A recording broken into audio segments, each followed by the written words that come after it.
buồn đi một phố một thằng tên ta hết một sân biết lâu nào thì mà nhiều bây giờ nhiều lâu nhiều lâu bao nhiêu năm sau mà mình sống ở đây mà thằng cũng làm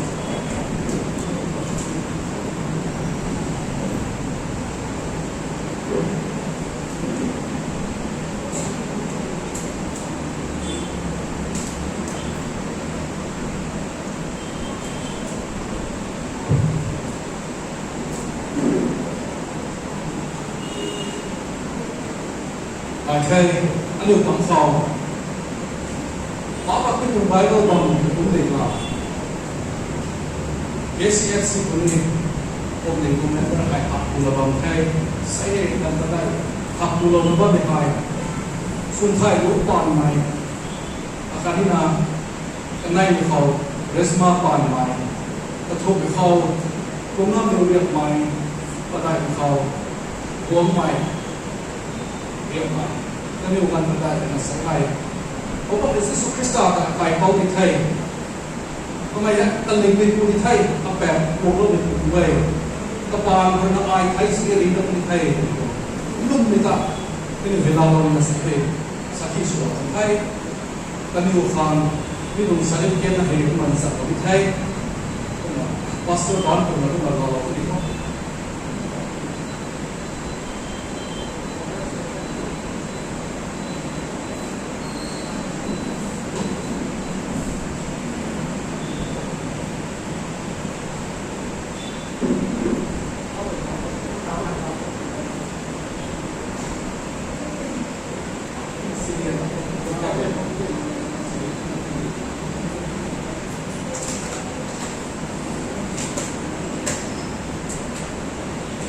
vậy ta cần được điều lo một quan hiệu của vậy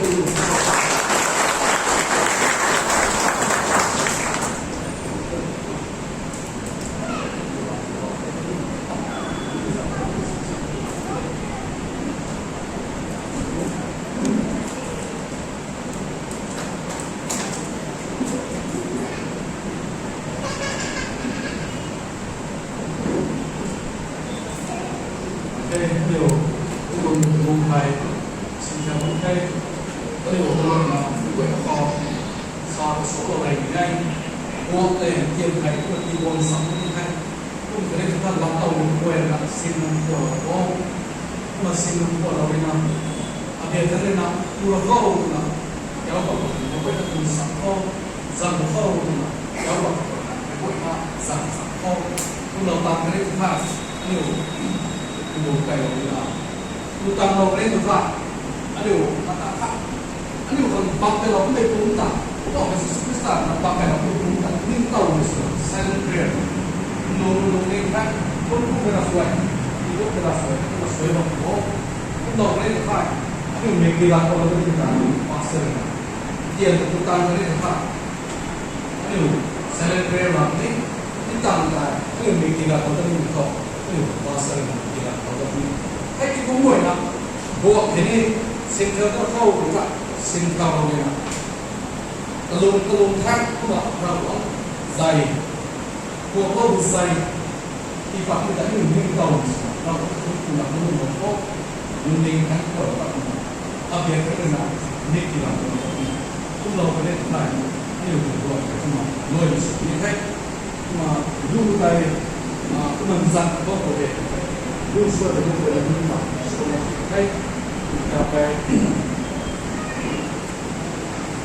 บอกเลยสุดที่สุดกระตาini simbang kembali nak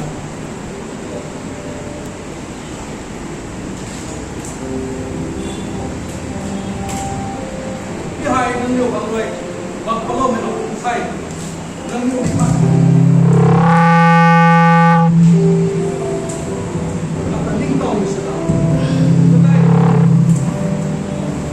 ที่ให้ผมให้บางคนให้อีกคนเราไม่ผมให้ที่ให้รุ่นใหม่สนับสนุนคุยสุริตัวไว้เขามาติดตามหมดให้ทุกคนนะทำไมเลยนะไอ้นุ่มสิ่งบางต่างพวกขัดสินเขาเลยนะ sông bắt nặng khi tôm con cái hạt khi hai lớp đình thật tuồng dây kiện sự mãi nên dùng beo tập trung không dùng dây thế này vì rằng đây có một cái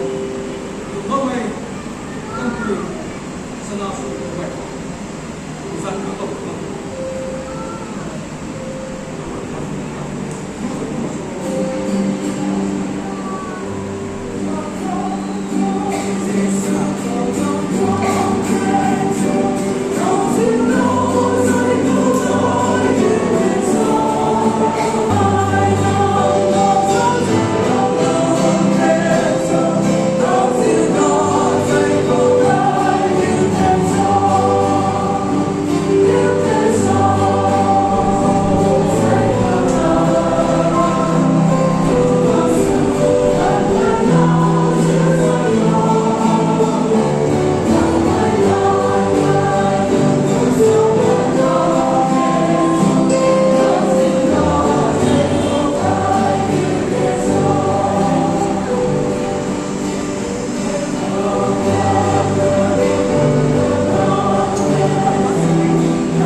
salau kan mai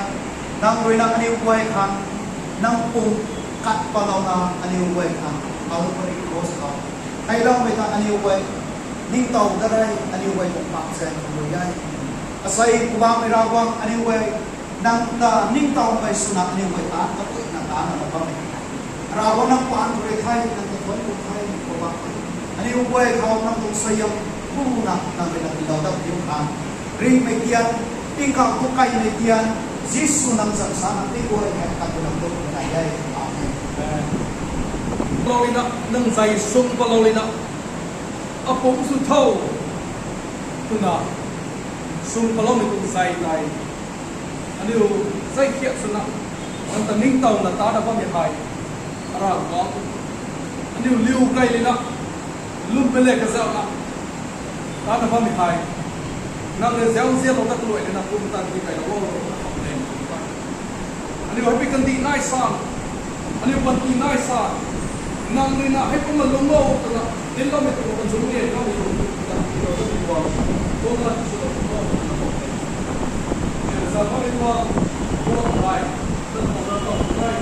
na to kum tan ta lo ti lo ta ni ka ti ka ai mo Jesus Christ ta na lu ma dai ai amen.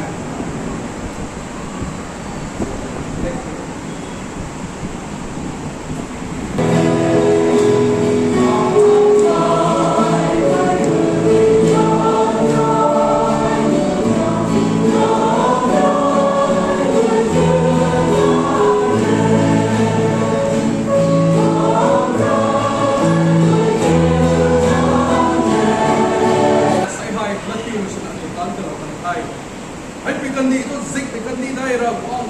kupang ko sini asai hai nang na ari pang tum tan kilo ni pa ko na litung zik kan ni kho ga an ni diu suna ani lungan pangam kha tum tan kilo ka kilo wo na ko na ni hai to bui bang kota pa ko sini asai hai na hu ko saki sunina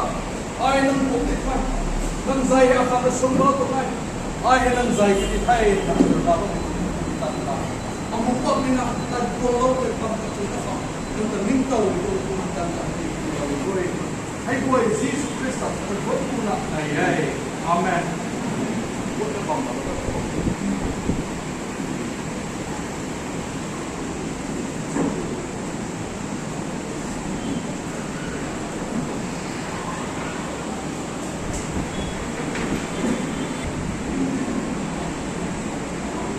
นี่เว้ยครับตามสื่อตามเราให้ไอ้เว้ยน่าเสียงมาเอาใช่ไหมให้กายแค่ตามเขาเนี่ยเว้ยcác bạn có thể với tất cả các bạn sử dụng thân khu mấy công la sa để cái bản tin lại không phải từ việc mà final presence here. Also, thank you to all the maybe secretary, all the esteemed guests who are invited here today to part of the first Foundation on Thanksgiving Day celebration. Since the time is running ahead of us, I would like to keep it short and simple. All I can say is thank you so much for your kind presentation, and also thank you, the pastor, for your wonderful speech and wonderful exhortation. And special thanks to our